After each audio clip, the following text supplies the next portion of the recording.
Politikus PDIP sampaikan kabar terbaru Formula E. Isinya tajam. Apakah Jakarta bisa melaksanakan atau tidak? Tetapi kalau toh bisa dilaksanakan, tahun 2022 saya kira prioritas Pemprov bukan untuk Formula E, tapi bagaimana Pemprov DKI Jakarta fokus untuk pemulihan ekonomi akibat pandemi COVID-19.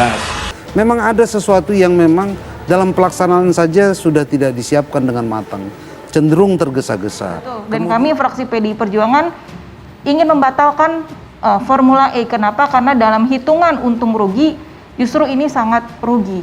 Harapan kita adalah Pemprov DKI Jakarta jangan berpoya-poya hanya sekedar untuk mencari popularitas diri seorang gubernur, mengabaikan kepentingan rakyat Jakarta. Kita melihat kelompok menengah sebenarnya agak tidak setuju, agak kontra dengan penyelenggaraan ini karena mereka lebih rasional begitu. Saya lihat masih jauh, masih banyak hal-hal yang perlu kita lakukan untuk masyarakat selain Formula E. Mengapa ngotot gitu loh dalam situasi pandemi seperti ini? Kalaupun toh Formula E misalnya akan membuat ekonomi naik, nyatanya Anies juga tidak naik. Nah, itu yang memang sebenarnya kita sesalkan kepada Pemprov ketika kemarin juga merencanakan kegiatan ini, boleh dikatakan main trial and error, coba salah. Ketua Fraksi PDIP DPRD DKI Jakarta, Gembong Warsono angkat bicara soal lelang perlintasan Formula E yang direncanakan akan dibangun di Ancol, Jakarta Utara. Gembong menilai lelang pelaksanaan pembangunan lintasan Formula E di Ancol terlihat tidak transparan terkait sumber pendanaannya. Sebab apakah dana dari sponsorship atau dana PT Jakpro sendiri? Tidak ada pengumuman peserta lelang yang lulus dan tidak lulus kualifikasi. Tiba-tiba dinyatakan PT Jakpro bahwa pelelangan batal dan diulang. Demikian kata dia di Jakarta. Dia menambahkan sementara seminggu kemudian PT Jakpro mengumumkan PT Jaya Konstruksi menjadi pemenang lelang. Hal itu bahkan tanpa ada penjelasan alasan lelang batal. Faktanya bahwa sebetulnya lelang ini justru diatur sedemikian rupa sehingga menetapkan PT Jaya Konstruksi sebagai pemenang. Demikian tegas Gembong Warsono. Kondisi itu juga berkaca terhadap pekerjaan pendahuluan sudah dilakukan sebelumnya oleh PT Jaya Konstruksi berupa beton pembatas lintasan trek. Namun pekerjaan itu belum dibayar oleh PT Jakpro.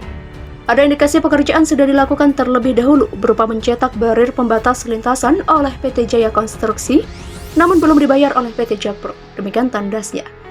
Gembong PDIP mengatakan DKI bohongi publik jika sebut Formula E tak gunakan APBD. Ketua Fraksi PDI Perjuangan DPRD DKI Gembong Warsono mengatakan pemerintah Provinsi DKI Jakarta telah membohongi publik terkait anggaran untuk Formula E. Gembong menyebut Pemprov DKI sebelumnya mengatakan tidak akan menggunakan dana APBD, namun menurut pantauannya sudah ada 560 miliar rupiah keluar dari APBD. Ia merinci anggaran tersebut terdiri dari 360 miliar rupiah dari APBD perubahan tahun 2019 dan 200 miliar rupiah dari APBD tahun 2020 untuk membayar komitmen fee melalui Dinas Pemuda dan Olahraga. Uang ini sudah mengalir ke Formula E, Operation pemegang lisensi Formula E. Demikian ujar Gembong.